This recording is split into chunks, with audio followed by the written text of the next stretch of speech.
Alright, what is up everyone? It is Ravage, your favorite Final Fantasy YouTuber you never heard of, and I'm back here again today with another non-Final Fantasy video. It is, however, Final Fantasy adjacent. These are two franchises that are very near and dear to my heart, and I love them both to death. This debate that I'm going to be addressing today, it's cyclical within the Kingdom Hearts fandom, and it comes back probably around once every 9 months, I want to say. But I was watching a YouTube video on Kingdom Hearts, and I saw the YouTuber that I was watching. I will not say anything. I don't condone being an asshole to people online, and I know if I say which channel it was or whatever, somebody who agrees with me here might go harass that person, and I don't want to take that risk. So, however, they did say they thought that Riku lost that fight because he had to use Ansem. So that's where we're going to start. It is not cheating to use a power you have in your skill set. Oh man, y'all can hear the sirens in the background. Whoops. Anyway, that's like going into an MMA gym, right? And sparring with one of the guys there. And he beats you because he gets you in a rear naked choke, and he's got the full rear mount, and there's nothing you can do to get out of it. It's a submission. You tap out. And then you get up and you say, well, if you didn't use Brazilian Jiu-Jitsu on me, I would have won. Like, okay, that may be true, but why are you expecting your opponent to omit an entire part of their skill set against you? That's weird.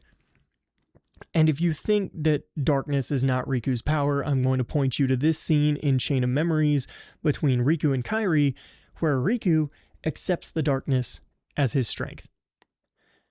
Then, if you're still not convinced, I'm going to point to this scene also from Chain of Memories between Riku and Namine, where Riku once again accepts the darkness as his strength. That is Riku's power.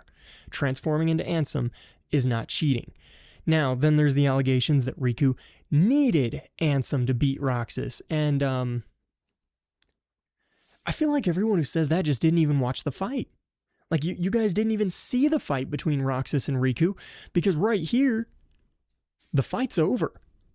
Roxas is out cold, and if Riku had planted that Keyblade a couple inches to the left, Roxas would have died. But Riku was under orders to capture, not to kill.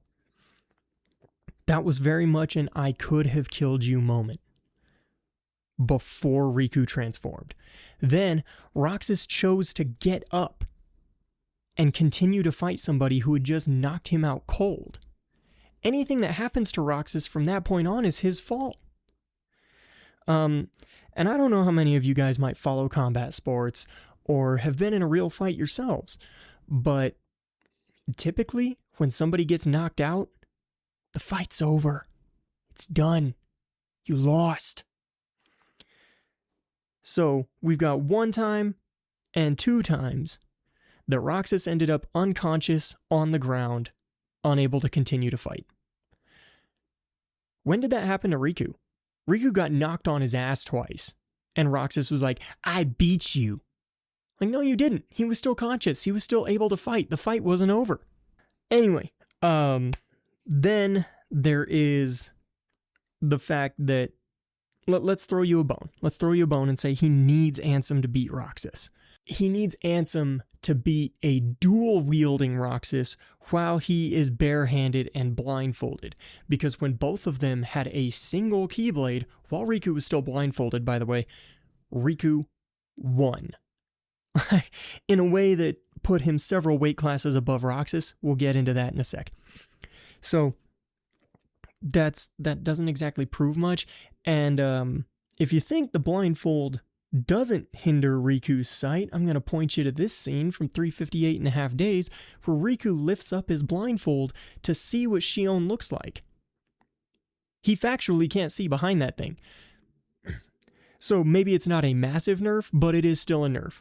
Roxas needs 2 Keyblades to be able to beat a barehanded and blindfolded Riku.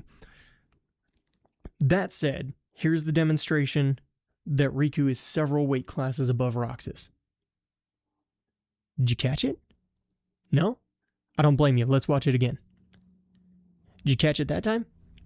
It's okay. I'm going to do a breakdown. So for those of you who don't know, I have been an avid martial artist for the last 12 years. So analyzing stuff like this is kind of fun for me, especially with how much fictitious choreography, definitely doesn't translate into the real world. But this right here, this, applying reality to it, of course, puts Riku several weight classes above Roxas. And honestly, if we apply fictional rules to it, it puts Riku even farther above Roxas because these guys can run fast enough to run up a 180-degree surface.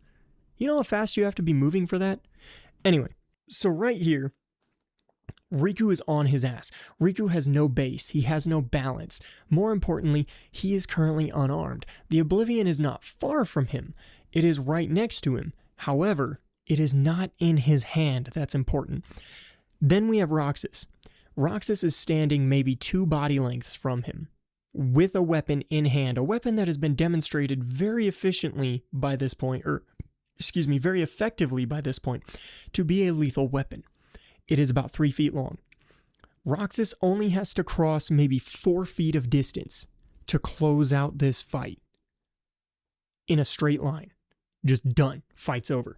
In the time it takes for Roxas to go to strike Riku, Riku is able to pick up his weapon, get his legs under himself to get a strong base to swing that weapon again, and then counter-strike Roxas. And he doesn't counter-strike him with a jab, or a thrust. I'm sorry, that's the swordsmanship term. I'm not a swordsman, I'm a bare-handed fighter. He does it in an arc across himself, which means it's a slower strike. The fastest point from point A to point B, a straight line. Now you could argue he moved it in a straight line across from himself, which was the most effective horizon for his weapon to move across given the position of his weapon to him, and I'd agree with that. However, he is still able to grab the weapon, get his feet under himself, get a solid base again, and counterattack faster than Roxas is able to cross 4 feet of space. Riku was never in any danger at all here. Roxas was never a threat to him. So to close out my case for why Riku irrefutably won that fight, only one person here ended up unconscious on the ground, not once but twice, and it was not Riku. All that said, do I support Riku being the winner of the fight? No, because Kingdom Hearts 2 came out before Days did, and both Riku and Roxas told us that Riku lost that fight. So, I have a theory. And it's actually not that Nomura forgot Riku was supposed to lose that fight. Check this out. So I'm going to do my best Tetsuya Nomura impression for you guys, which actually just means I'm just going to put a picture of Tetsuya Nomura up and talk in my normal voice over it, and you guys are going to pretend I sound just like him. It's going to be great. Why, yes, in the original script of the fight, Riku was supposed to lose. I had no idea Riku disagreed with the script until we started animating the fight. And that's my theory for why Riku actually beat Roxas, when he clearly was not supposed to. But yes, Riku won that fight. If you can show me where Roxas ever actually beat him, show that to me, and I will change my stance. But until then, Riku was never in any danger. Riku never came close to losing. Roxas got knocked out twice. Riku stayed conscious the entire fight. Using your own powers is not cheating. I rest my case. Anyways, love y'all. Have a great day. Peace.